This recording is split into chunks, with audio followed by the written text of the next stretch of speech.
अस्सलामु अलैकुम वरहमतुल्लाहि वबरकातुहू। खुलासतुन्नहव का आज दूसरा सबक है अद्दर्सुस्सानी। सबसे पहले दो सवालों के जवाबात अर्ज़ कर दूँ। एक सवाल ये पूछा गया कि इल्म नहव और सर्फ सीखना क्यों ज़रूरी है।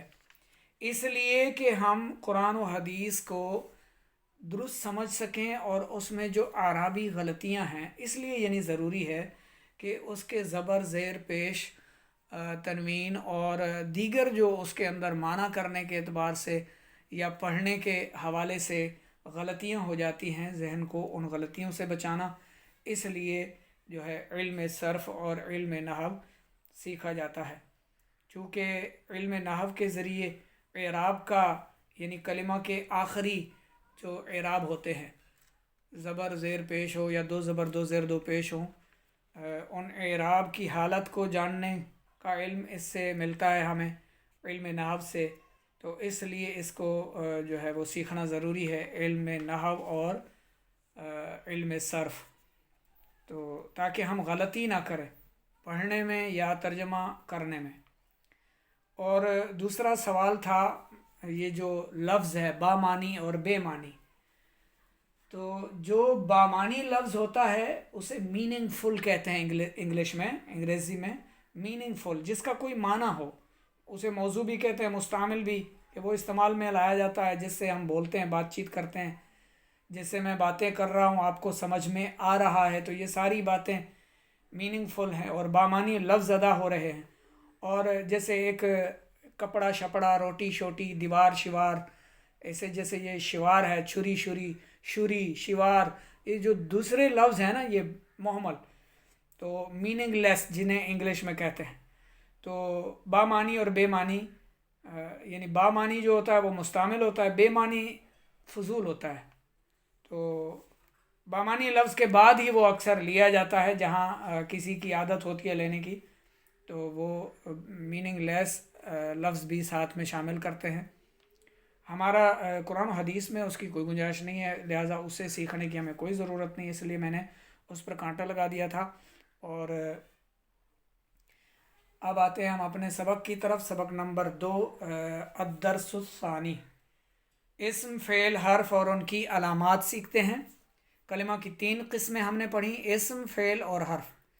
इस्म वो होता है जो अकेला अपनी मानी ज़ाहिर करे और उसमें कोई ज़माना भी ना पाया जाए, जैसे कलमुन यानी पेन।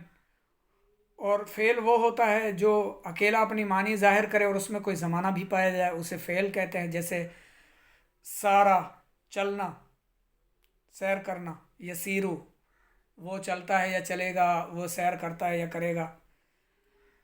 तो हर्फ वो कलिमा होता है जो इस्म या फ़ेल से मिले बगैर अपने मानी पर दलालत ना करे, उसे हर्फ कहते हैं।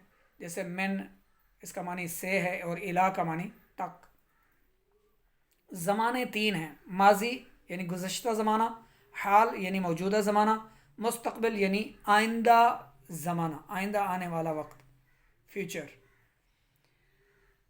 इस्म की अलामात।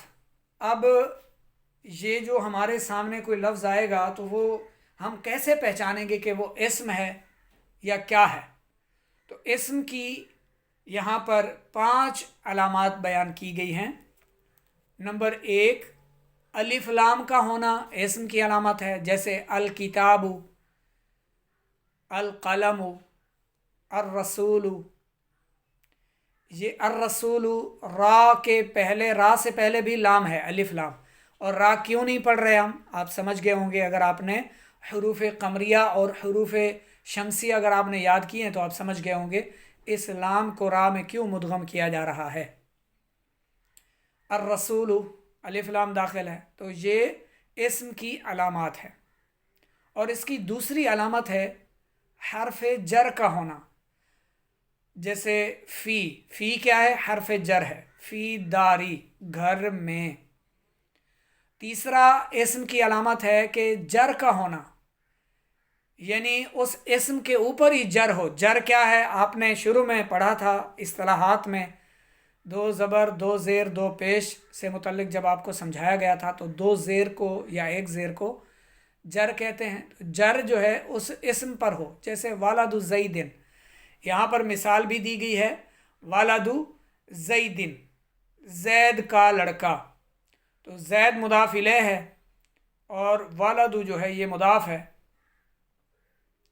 اچھا، والدو اسم بھی ہے، ٹھیک ہے، اس پر پیش ہے لڑکا۔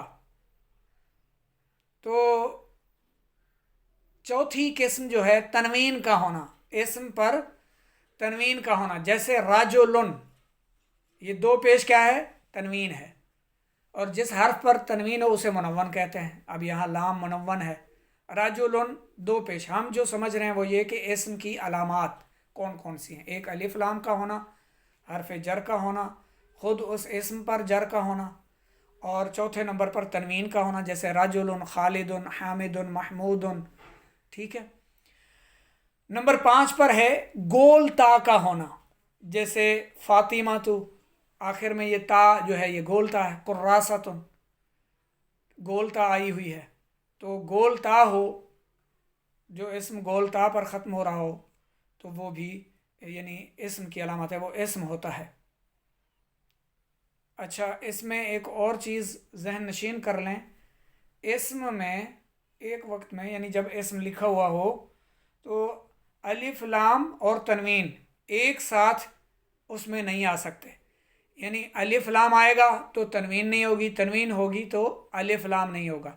جیسے ایک اسم تھا کتابن، کتاب، کوئی ایک کتاب، کتابن، اب اس پر الف لام داخل ہوا تو یہ الکتابو ہو گیا، بن یعنی دو پیش میں سے ایک پیش ہٹ گئی اور ایک پیش رہ گئی، تو تنوین ہٹ گئی، کیونکہ تنوین اور الف لام ایک ساتھ جمع نہیں ہو سکتے۔ جیسے قلمن تھا، میم پر تنوین تھی، دو پیش تھی، قلمن، اس کے ساتھ الف لام آ گیا تو القلم ہو گیا، ٹھیک ہے، دو پیش ختم ہو گئی اور اس پہ ایک پیش آ گیا، تو یعنی ایک اسم میں الف لام اور تنوین ایک ساتھ نہیں آ سکتے، یا تو تنوین رہے گا یا پھر الف لام ہوگا، تو ہم اس کو سمجھ لیں گے۔